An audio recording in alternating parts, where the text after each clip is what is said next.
నాగర్ కర్నూలు జిల్లా కాంగ్రెస్లో సీనియర్లు జూనియర్ల రగడ నెలకొంది. కల్వకుర్తి మార్కెట్ కమిటీలో సీనియర్లకు అన్యాయం చేశారని ఎమ్మెల్యేపై జరుగుతుందని కాంగ్రెస్ సీనియర్ నేత నరేష్ మండిపడ్డారు. ముందు నుంచి ఉన్న సీనియర్లు కాకుండా మధ్యలో వచ్చిన వారికి పదవులు కట్టబెడుతున్నారంటూ ఆవేదన వ్యక్తం చేశారు.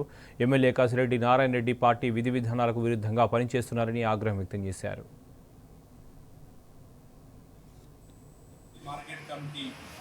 ప్రమాణ స్వీకార కార్యక్రమంలో చైర్మన్గా ఎన్నుకున్న వ్యక్తులు, డైరెక్టర్గా ఎన్నుకున్న వ్యక్తులు దాన్ని విరమించుకుంటూ నిజమైనటువంటి కాంగ్రెస్ పార్టీ కార్యకర్తలు కాకుండా ఈ మధ్య కాలంలో కాంగ్రెస్ పార్టీలో చేరినటువంటి నాయకులకి అత్యున్నతమైన పదవులు అప్పగించి కాంగ్రెస్ పార్టీకి పనిచేసినటువంటి నిజమైన నాయకులకి తీరని అన్యాయం జరిగింది.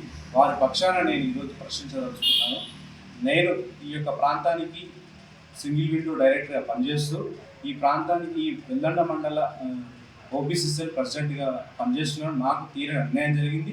ప్లస్ ఈ యొక్క ప్రాంతంలో చాలామంది కాంగ్రెస్ పార్టీ అధికారం రావడం కోసం ఎన్నో రకాలుగా కష్టపడి పనిచేసారు. గత ప్రభుత్వం చేసినటువంటి నిర్ణయాలకి వ్యతిరేకించు ఎన్నో రకాలుగా పోరాటాలు చేసారు, కేసులు అనుభవించారు. అట్లాంటి నిజమైన కాంగ్రెస్ కరడుగట్టిన కాంగ్రెస్ నాయకులు కాకుండా ఈ మధ్య కాలంలోనే అనేక కేసులు అనుభవించినటువంటి వ్యక్తికి ఈరోజు చైర్మన్ అప్పగించడం జరిగింది. ఇది యొక్క మంచి నిర్ణయం కాదు.